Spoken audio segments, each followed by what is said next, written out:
ready? You're rolling, you're live. All right. Do I got clap? Yep. Clapping again. All right, guys, we're back with another episode of Forging Better Humans. We're on a roll.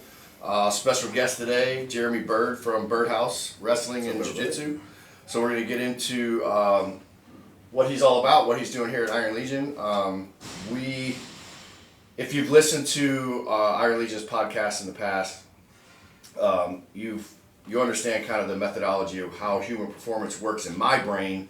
We have a good base of strength and conditioning, an understanding of strength and conditioning, getting strong, getting better. But at some point, self-defense and learning how to fight has to be part of the whole human model. And that's kind of why we changed the name of Iron Legion to Iron Legion Strength and Combat, is because I just feel like that's the top part of the training piece. We have a good foundation of strength and conditioning. We make a very powerful, strong human being, but we have to be able to use that tool. So we've always had combatives of some type here at Iron Legion, and we, over time, I remember the one thing that I've always done though is when I've done something here, if I don't specialize in it, I find somebody who does. So I'm not one of these guys that's going to say I can coach everything and I'm going to try to fake it till I make it type guy. I'm not that kind of person. So at best, I think I made it up to about a 4-stripe white belt, and then I stopped chasing belts, and I just didn't go past that point. But I wasn't ever going to try to get on a mat and try to coach a class. It just seems so stupid to me. I wouldn't do that on my strength and conditioning floor, so I'm definitely not going to do that on the wrestling floor. And I can remember when we first announced that we were going to start doing jiu-jitsu here, one of the local jiu-jitsu gyms started blowing up my ads, saying, "Who the fuck are you?" pretty much to coach anything as far as jiu-jitsu or martial arts. And I was like, well, as a matter of fact, I've got a black belt instructor in here. He's out of this lineage and all this, and kind of shut him down really quick, because that's not the way we do things. We do things with a professional air, and I always want to team up with people that are good. If I don't have the skills, somebody does, and I can get them on the team, and that's how teams work. Exactly. Right? You fill in those gaps, and you find the strengths, and you make the team strong. So while I was dealing with all that ad stuff back then, you started a lot like I did. You started out in your garage. Yeah. So I started at my house, and then and I was aware that you were out there. You weren't that guy, obviously. You're not a dick. That guy's just a dick. But I was aware you were out there. What's that guy? And a lot of the guys that you were training, I was friends with. So they were always good people. They always were cool to hang out with, and they always had good motives, just good people all around. And I watched your business kind of go from garage to your first location, and then I think you trained with us a couple of times, which was cool when we were first getting started, which was really cool. It was a little reciprocal deal there for a minute, which was nice. And then we had our program kind of changed because our guy left and started his own gym out in Orlando, but we stayed in touch. Yeah. And you became my son's wrestling coach, and I got to know you a lot better. What a pleasure that's been. Yeah, it's been really cool. It's been awesome, super cool. And what I saw with Jeremy, when I really got to know the guy, would spend a lot of time with the guy, not necessarily with him, but watching him interface with my son's wrestling team, watching him interface with all those kids, it was impressive, the time that he made for these guys, which I thought was super cool. But there was one event, I think it was the year before, the first year you started coaching with Forrest. Yeah. Where we had Forrest Senior Night or something, I think it was. Everybody came out. Yeah. And you had all the Burdhouse guys came over, and I was like, that hit home, because that's what we're building at Iron Legion. Yeah. So for me, it was we're all about community. We're all about taking care of our people. We're all about being there for our guys when they're out competing. We love that kind of shit. Yeah. So when I saw you march in all those guys from Burdhouse, and to have all the kids look over there and see that was cool. Yeah. Have adult fighters there that were there they respected the wrestlers that were on the mats, and I was just that really sparked a fire with me. I was like, we got to work together. Yeah, the more we talked, we started coming out with some visions and some ideas. Yeah. And now, fast forward, you have your second location here at Iron Legion, and you're handling all of our, pretty much all of our martial arts, right? So you have your own business back there. You're running everything independently, but we do have some crossover, which is cool. Yeah. So just kind of wanted to let people know, give them a little how we got to this point, and then I'm going to hand it over to you, and you kind of talk about Burdhouse is about, what your mission is, what your goals are. Oh man, what's up everybody? I'm Jeremy Burd with PSF Ocala, the Burdhouse under Heath Pedigo, brown belt. I am very fortunate to be a captain of the Pedigo submission fighting team. That is kind of a rare thing. There's not a whole lot of captains in the Pedigo team having their own affiliations and stuff. For those that don't know, Pedigo submission fighting is really well known for the Daisy Fresh documentaries and stuff like that on Flow Grappling. You can look those up on YouTube. That is my old team. That's my roots. That's the people that I learned how to run a room from. That's how I learned how to run a team from, how to teach people jiu-jitsu efficiently. There is some other roots, of course, from like my original gym at in Paducah, Kentucky at Three Rivers Martial Arts. Kind of learned how to be good with my words, how to like get across messages to people, on how like, everybody's different on how they listen. So, you learn some different techniques from them for sure. They handled stuff very professionally. But man, Pedigo, whenever I got into them, learning from their guys taught me how to pass guards, how to not let people pass you, how to get to a submission as quickly as possible, how to rack up points. And we did just like grueling work. Clay Mayfield, my instructor at the time that brought me into Pedigo, we were in his garage for hours and hours and hours doing drilling, getting him ready for world championships and IBJJF events and all that stuff. I don't know, we learned how to be a competitive team through Clay Mayfield, through Andrew Wiltsey and some other guys. It was really an amazing experience. I love the core fundamentals that Three Rivers gave us, like our original place. Kind of go off on a tangent here, but it is what it is, just kind of give history. But I started off in a self-defense school at the age of 31, with just wanting to get into it with my kid. Stayed there for a while, got my blue belt from there, and we transitioned over to Pedigo submission fighting because I wanted to compete more and be a part of that type of culture. And man, very blessed for all those routes. Fast forward, moved to Hero Ocala based on tragic events. There was no Pedigo affiliations here. There was no way for me to have my own mats at the time or anything like that. So I had to join a school here in Ocala, Florida. Taught there at that school. They treated me well, treated my family well for the most part. There came a time that it was a good idea to leave.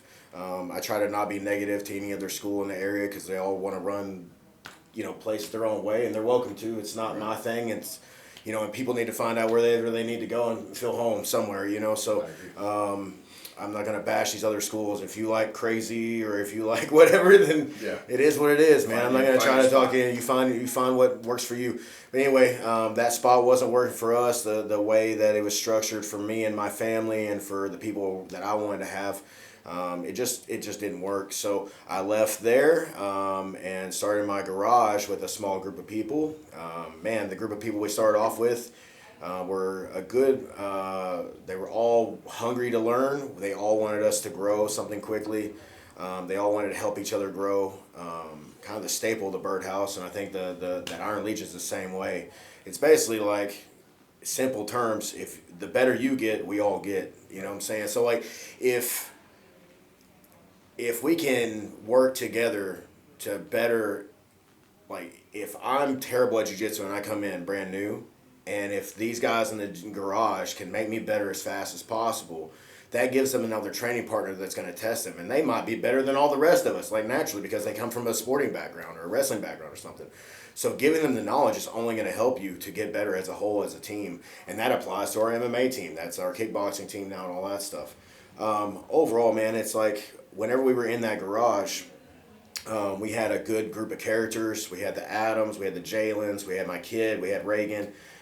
We all started off that little group, and then we grew to about, we had over 200 people visit my little garage in Florida. Yeah. 200 people signed waivers to come to my little garage at my mom's house. Like, my mom was nice enough to let people park everywhere at our house in a subdivision. So we had cars just everywhere. Pretty much every day. I would pack out that room with up to like 25 people in that little garage, and like. So it was crazy. We would have the spice maker on, as we call it. We would turn the heater on and stuff. just kind of weed out people in it, you know what I'm saying? Because after it gets so big, you kind of have to like, Yeah. do you really want to be here or not? You know, so we'd have to. I don't know how many people really caught that I was doing that, but like every night that it was truly packed, I would like turn the heat on extra more, and the drilling was harder and stuff like that. Just kind of, hey, do you want to be here? Or you know, because these guys do, and so you can hang. You know, you can throw up if you want, but we're drilling. I don't know, man. So we got pretty popular in the area. We started going out and win tournaments. We started winning tournaments. We were wearing the bright colors, you know, and stuff like that. And my belief in the wearing the bright colors is like, I had to make people see us, and also I wanted to see our people across the mats if they were about going. So I've always had that philosophy. It's why I like still put bright colors on the wrestling gear. You know what I'm saying? So I can see them across the mats easily. It's an efficiency thing. I need to see them. Like there's not a whole lot of coaches for us, so we got to run everywhere and see those guys quick. You know.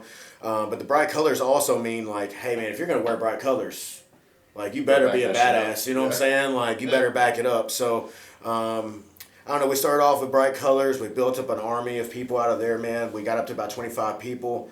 We ended up like switching back over to Pedigo. We were under Eli Knight for a while because it was just kind of like. We didn't know really what route my garage was taking or what route I was going to go. And Eli was my first instructor at Three Rivers Martial Arts, kind of a little come around. And Eli's wonderful. I love Eli to death. He's still like my big brother in all the martial arts world. He's taught me so much about just everything with this stuff and whatever, and updated my history on, you know, basically like a textbook just telling me what all I should know for this stuff, you know. And so Eli's been wonderful. But we just found like Eli may not be able to, he didn't really have a competitive jiu-jitsu team or a fight team or any way to really support us if we were going to IBJJFs or ADCCs or anything like that. And like, he just wasn't about that. He's great with knife defense, so that's something like I'd love to bring him in here for Iron Legion stuff on. Like Eli's great with knife defense. He does a lot of the gun stuff too. Not as much on the gun, more knife, but he still works a lot of jiu-jitsu for self-defense reasons. Isolated for cops, military, stuff like that. So he's great with that, and just an awesome black belt anyway. But then we were like, okay, if we're going to really push it and really try to like grow this thing, I have roots to Pedigo, submission fighting. So I called up one of the black belts of Pedigo and had a conversation with him, and he wanted me to come back to Pedigo and represent and like build a team down here and stuff. I was only supposed to be the instructor. Isn't that how that always I was supposed to be the teacher. You know, I was supposed to just run the team basically on a day-to-day basis. You're capable of doing so much more. And then I ended up being the guy, you know, so I'm blessed. You know, it's not a complaint. I'm very thankful for this position and everything we've done, and we've accomplished so much in such a little time, to be honest, you know. So, but Chad Hawkins gave me an opportunity. I ran with it. Chad since left the affiliation, but all love to him forever on some things, man. He's a great leader to me. But anyway, I've talked about myself a whole lot and rambled on. I can do that for hours, brother. But definitely glad to be here. Definitely glad to like run the team. We've, you know, accomplished a lot in a little time. And working with the Iron Legion, I'm thinking, you know, if you look at holes where we've got holes in here, like what we're doing right and wrong. We know jiu-jitsu and combat sports, we're winning trophies and that stuff. But how do we really go to that next level? Right. And that's where I'm glad this whole thing's kind of starting with them, so that way Ted can have his expertise, just like he was talking, like he's not the expert in martial arts maybe, but we are. We need to use like our bodies better, so we kind of combine here. So we're hoping as an effect, this whole community can benefit from the strength and conditioning that he provides and the knowledge and the specialists that he has there, because he has so many wonderful coaches here. And then we have so many wonderful coaches for kickboxing, MMA, wrestling, jiu-jitsu, all that stuff, that this whole community can really be like, can really have something special here that most other towns don't have, to be honest with you. So, I think there's a lot of towns that are trying to build it, if not, and these, I think this is where a lot of this industry's headed. And it's cool that Ocala, such a small town, has this already. You know, the longevity of your fighters, the longevity of your athletes, we've got to do some strength and conditioning. We've got to do some make them more risk averse, right? Make them more, they're a little bit more bulletproof and outside ranges of motion. That's where strength and conditioning comes in. You know, my guys, you know, they may look like they can fight, but they're strong, but can they fight? We all know that they can't. First time you get on the mat, you know how many times they might be able to fight for like a minute, right? You know, like a minute, like, and then all of a sudden they realize they can't be tense and strong for 5 minutes completely. You know what I'm saying? And that's what we need to do. We need to be able to teach that, right? So while they do have the confidence walking around, it needs to be tested. So we have to have the mat opportunity to be able to test that. And that's the next level. Like I said, for me, that's the ultimate level of fitness, is being able to defend yourself. Look to look, walk to walk, talk to talk, and be able to do it. It kind of almost baffles me sometimes at how many people want to look good but can't. I don't know why they wouldn't want to know the knowledge. They already have the bodies capable of it. You already have athletic bodies. If you've done that with your body, let's now use that to become the weapon that you should be with it. You know what I'm saying? Especially total body training like we do. We're using the entire body, tip to tail, functional training, functional strength training that we do. We're not bodybuilders. We're not isolating shit.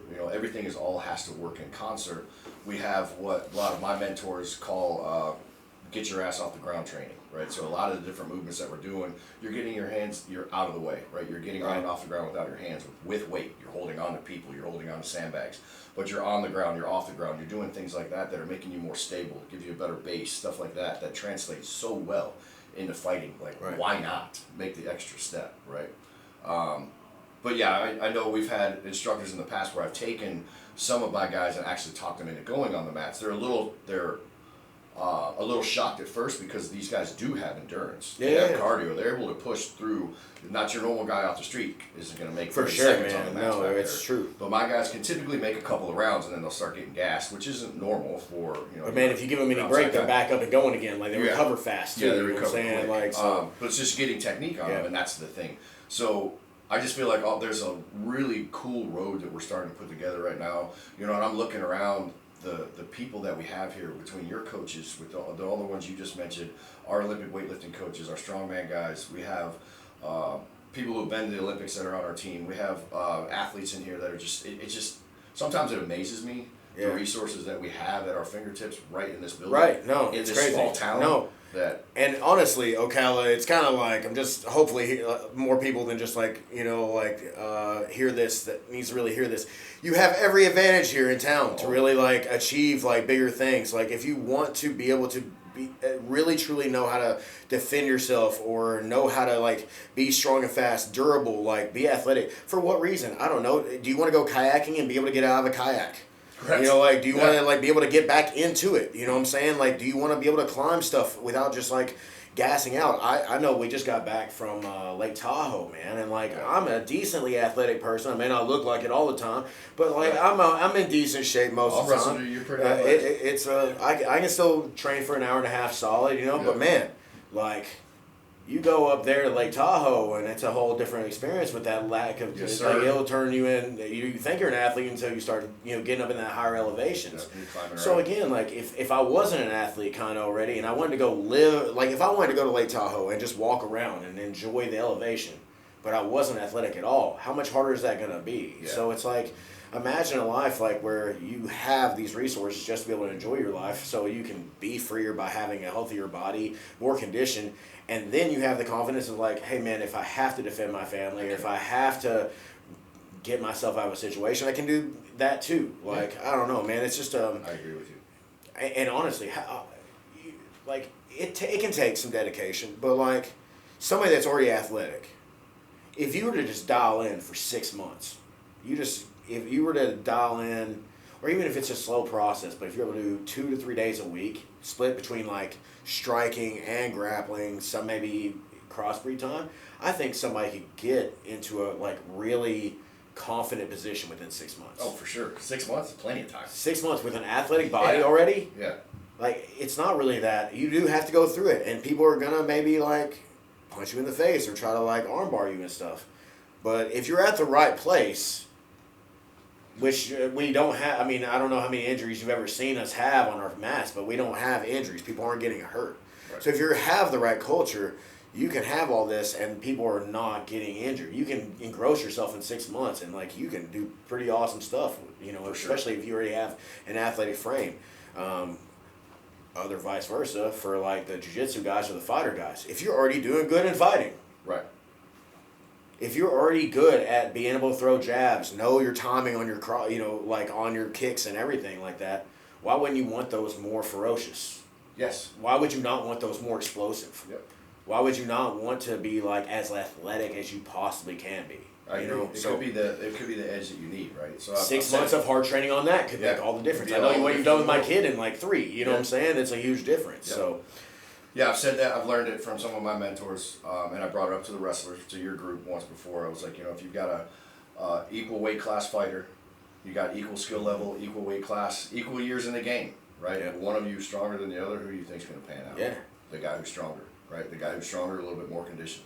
If you have all the same toolbox as far as skills on the mat, Yep. you have the same years on the mat, you have the same age, the same weight class, strength's going to win out every Yep. time, because you're going to have that extra added gas, little bit, yeah. one little bit, and that's the thing. It's like, why not have that fucking edge, man? That's what gives it to you. Well, I mean, and you think about this too, like, again, it's false confidence if you don't have it, right? Correct. So, like, it's just like me telling Ellis to go, he's about to do his first kickboxing match. I'm about to, like, call Boom Boom for TFL on June 13th. But either way, Yeah. but like, I'm trying to get that fight, like, looked at and everything I hear. But it's like, am I supposed to tell my son, like, hey, man, like, if you're not putting in the work working out, and you're not doing this stuff, like, is he going to be fully confident in his ability to be conditioned for a fight? Right. So it's like, if you're going to be a fighter and you're not doing the extra, and the other guy's doing the extra, or maybe you don't know that he's doing the extra, but you haven't Assume that he is. Assume that he is, and Yeah. you're not. Like, how are you confident going in there? Correct. Yeah. Like, sure you cover already know all that his the gas bases. pedal's more. Yeah. Like, you already know he's more conditioned. For sure. You're going to have to battle that already, and it's a simple thing. If you're going to be a fighter or anything, you're going to have to be well maintained, strong, explosive hips. You're Yeah, going to right. have to bounce off your toes really fast. Yep. You're going to have to throw your hips through punches really quick. Like, I don't know, man. For people to not want that competitive advantage whenever they say they want to be competitors just boggles me. Yeah. Is it the investment in themselves? Because I know what they invest in. How many No. guys invest in, like, hey, man, whatever, but, like, how many... Yeah, I know. How many people invest in stuff whenever they could invest in what they're actually trying to accomplish? Right. It's all. We've had some podcasts about that. Where you putting your money? Where's you putting your sacrifice? Yeah. Right. That type of shit. I mean, if you got coaches going for you, you know what I'm saying? I know you guys have it probably all the time here. You have cases, it's going to happen. But, like, you pour your time in with coaching. You pour your people put the time in. Like, you may invest in them. Maybe you sponsor them to go through things. And then they just aren't doing the extra. Yep, Like, why is everybody else investing in you if you're not investing in yourself? Correct. It's Correct. But I think that's every sport ever. Yep. We talked about that yesterday with one of your athletes. Like, I see dedication and commitment from this particular guy, and I'm like, I want to lean in a little bit on my side. Can I help out? And you're like, absolutely, man. Yeah. But, if I sense that there's flakiness, I'm not a big fan of working with guys like that. And this should be, and honestly, like, let's talk about this real quick. Like, if we both know that we're willing to put more in, like, invest, like, we'll give opportunities to Yes. people like this. Why, if you know that's the case, again, more incentive. Why would you not hit the gas and show these people, like, if you put the time in, we're gonna, like, make things happen for I you. agree with you, man. Like, what is it? blow I don't my know. mind. Yeah. Like, your son's doing a great job of it, to be honest. Like, Yeah. I'll give your son a brag. He's doing everything right. He's helping out with kids' classes. He's, like, finding ways to be on the mats all the time. He's finding ways to be athletic. He's loving the culture. He's loving it, man. Yeah. And, like, he's doing all the right things. It's like, how is he not? He's going to benefit from that. I'm going to give him as many opportunities as I can because Absolutely. he's doing the right things. Because he's leaning in, so He's everybody leaning else is into going to it, lean in. man. Yeah. The other people, like, how many people on the wrestling team put in as much as Logan last year? Right. Definitely not, what I'm saying? And it showed. Right. So he deserves, those people deserve, the Bjorns, like the one we're talking about. Yeah. Bjorn deserves somebody to, like, plenty of people to For sure. support him. How many people do we He's support going that to are back you absolutely... right up. He's going to be right there.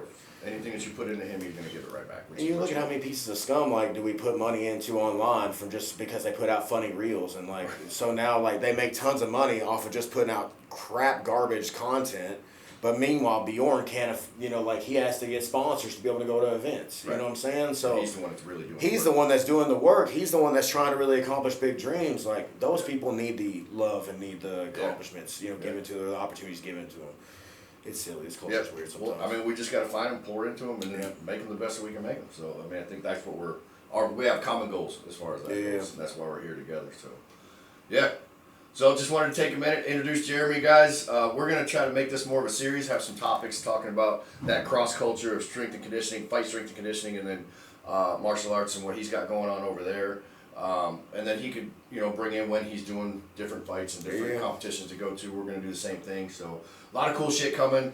We're always growing, we're always evolving, we're always trying to find more to do. This is the place to be in Ocala if you're looking to train this style of training. So we're here to take care of you. So want to let you know who Jeremy was and that he's here. Available to help with a whole staff of coaches, just like we've got same thing, equivalent staff as well. So we'll catch you on the next one, guys. I think we're doing another one next Thursday, and we'll see you then. So Iron Legion out. Sorry for rambling. That's what these are for. No, that's what makes it fun. Sometimes you get some gold in them rambles, man. Man, but the problem is.